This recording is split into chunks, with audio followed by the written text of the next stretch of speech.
Right, what's up? I'm about to show you the most satisfying thing ever on UFC5. Now, I ran into an Aljamain Sterling player, which generally, once you do run into one, you expect grappling, like very heavy grappling style.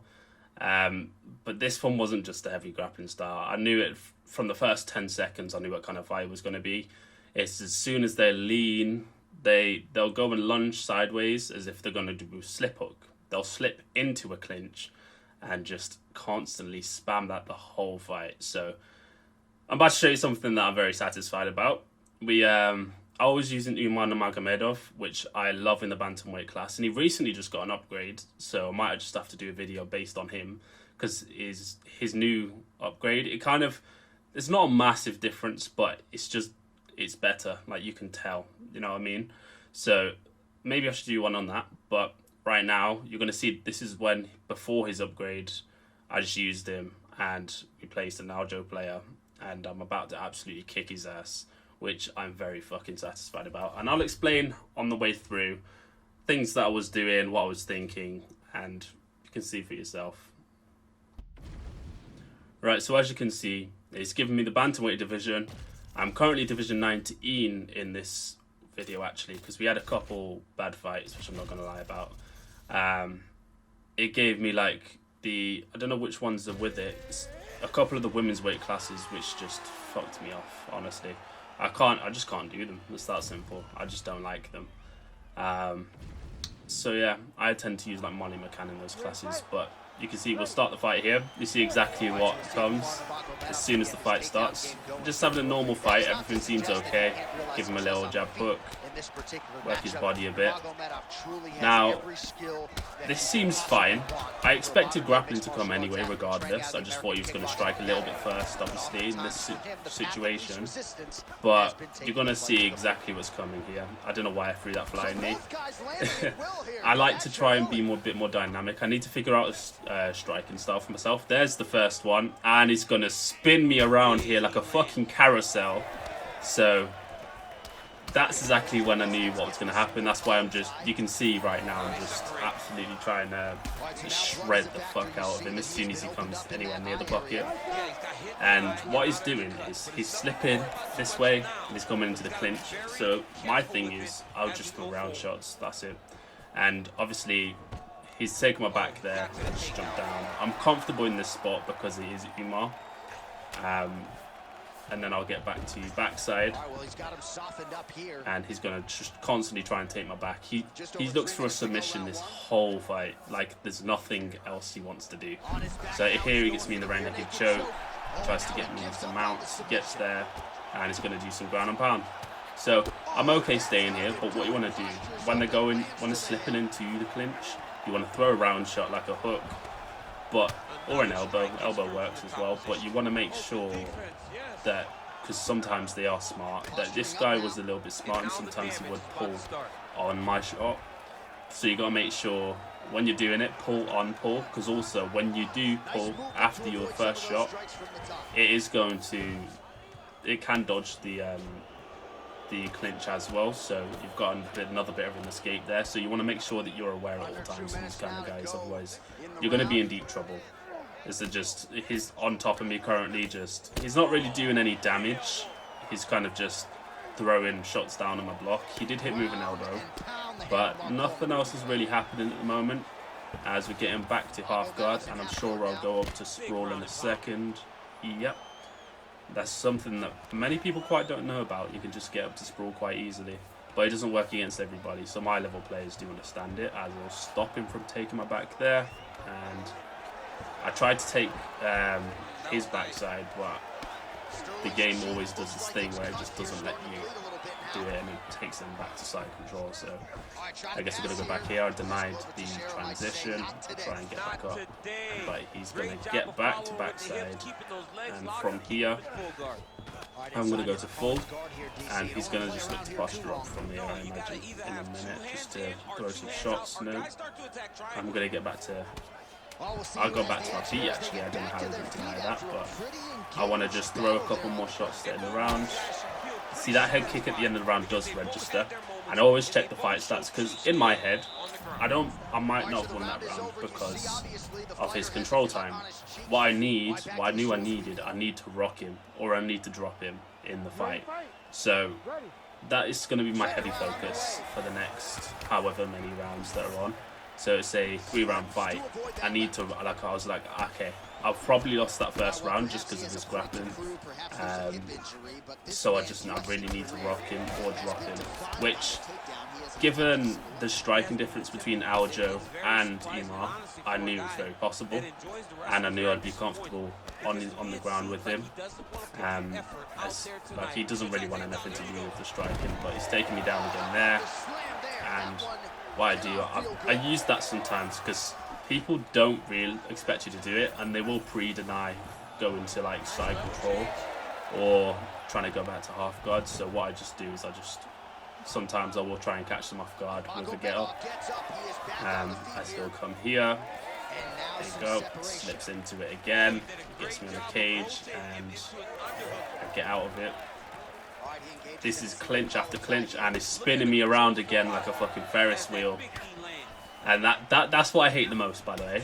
I don't mind the grappling. The grappling's not really a problem. Like, if someone wants to grapple, because I've been grappled the shit out of multiple times. Like, people have beaten me with like 10 minutes of ground control time.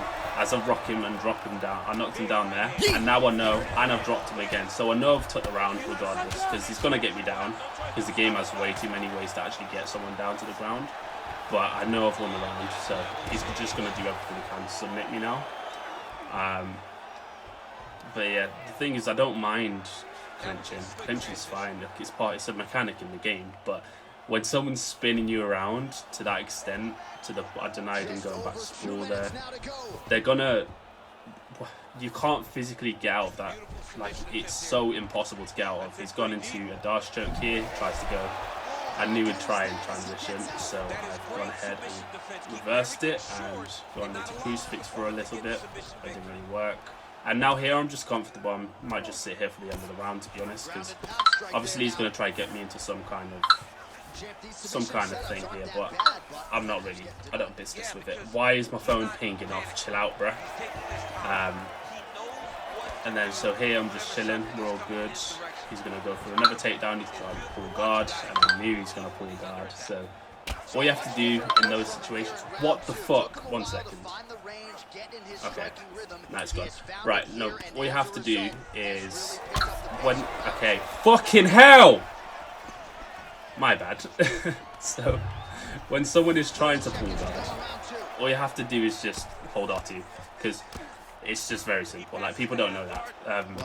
Because I know when you're trying to pull guard in general, it's when someone's trying to defend takedowns, it's L2 RT obviously, or LT RT. I don't play Xbox, but when they're trying to pull guard or jump on your back or go for a guillotine, sometimes it's just R1. No, R2, sorry. That's it. Just hold R2. And all you have to do there is like, you don't even have to do anything. You don't have to press any direction or anything. It's just R2 and the game will do it for you. So you just gotta get good at noticing what they're actually going for. As here carries me a bit, just takes me down again. So I know I need to get back to my feet early because I need to rock him again. I need to make sure that I've got the round one. So he's going to just stay here for a sec. He's going to try to take my back, which he does. And I'm going to get back to the backside. And he's going to try hop on my back. And I say, no, fuck off. So here, I've tried to get back to full guard. He says no. So he's going to try to take my back again. And I denied it. What I do is just get back to my feet because I know here he's just going to go for either takedown and get my back. He does get my back, but I've gone with the wrong one. And we're just chilling here for a second. He gets me into a renegade choke. He tries to transition to mount, and he does. Throws a couple shots down. Not really done any damage there. But he does deny that, which is a problem. And he postures up again, misses his shot. And this is why I said I was just... I'm normally comfortable on the bottom, I feel like. So we're here, we're just fine here as he goes into side control, which I don't think he actually meant. He tried to get back to mount, and I've got back to my feet. And we've rocked him, and I'm going to try my best to drop him here, which doesn't work. I really had to drop him because I wanted, and I have to take this round basically, otherwise it could end up being a draw, or he definitely won the first round, so just based off control time. So I'd say I do have to absolutely at least drop him once in this round to guarantee the win, which I will rock him again. So this could be it. Yep, and I've absolutely dropped him there. The fight could have been completely over, but he's gone to take his back, and I'm going to try and move his face, which works. Now this Aljo, see these players are so funny to me because this isn't, it's not like, it isn't like it doesn't take any skill. It takes some kind of skill to do that stupid shit that they do, where they're spinning you around and whatnot. But like, and I'll get up there with a minute left. I'll taunt him because I know I've won the fight and I know there's no chance. His striking is not good enough to absolutely like knock me out in the last minute. So I know for a fact the only chance he's got is to take me down and sub me, and it's just not going to happen. Plus, look at the stamina advantage I've got here. So I'll just get straight back to half guard. He's going to have to try his best now to get a submission, which isn't going to work. Postures, tries to throw a shot, and I'll get back to half guard. And I'll punch him once, get up, and I'll taunt again. Because this guy deserves it. I'm sorry. But people like this absolutely deserve it. And I'll give him an uppercut after the bell as well. Because I was pissed. Honestly, I was so pissed about this. But you know what? And I'll give him a thanks at the end as well. A bit of disrespect by me.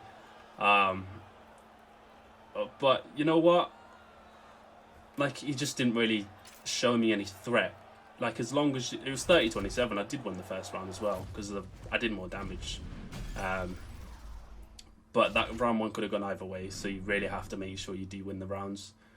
But honestly, this guy irked me so much to a point where I was like, bro, just stop. So I'd say the best thing for you to do when you face these kind of players, make sure you're comfortable on the bottom at least, just to like, even if you want to sit there for 3 minutes, 4 minutes, whatever of the round. Because look, he held me down first round for, what was it, 3 minutes and 30 seconds or something like that, and he still didn't win the round because he wasn't doing as much damage on the ground. So if you can nullify the damage they're doing and if you need to just stay in that spot, then it's actually okay because they're not doing anything. And if they're not moving after a while as well, the ref will just stand you back up. So especially when someone has your back as well, you don't want to be making rash decisions and trying to transition here and there all the time. So you can just literally sit there and they'll have to move eventually. So even with the submissions, like he got me the submission many times and he was just constantly going to transition to a different position, like to mount or something. But eventually we can reverse the position because we know exactly what's coming with these kind of players. Yeah, that's pretty much it, to be honest. There's not much else I can really say, but other than this was the most satisfying thing ever, because I love these kind of fights. Especially when I can say thanks at the end. I'm not even a toxic player, but when I can say thanks to someone at the end, yeah, once they've tried this bullshit, when they're spinning me round in circles, it's my favourite thing to do in the world. Like, it's orgasmic, I'll tell you that much. So if you want me to do more of these kind of videos, where I'll show you like random fights that I've had when I'm just generally playing, then let me know and I'll break down some stuff for you or show you like what things I do to nullify these kind of players. Obviously you've got the bigger YouTubers like Marshall Man to do that, so you don't really need to watch my one, but I can show you more of my gameplays and just what I've done if you like, and I'll see you later. And maybe we'll see a Dan Hooker video next, because he did get an upgrade, but also Umar got an upgrade, so I'm not sure which one I'll do. I'm just waiting for the Alter Egos to come out, to be honest. So I'll see you later, and peace.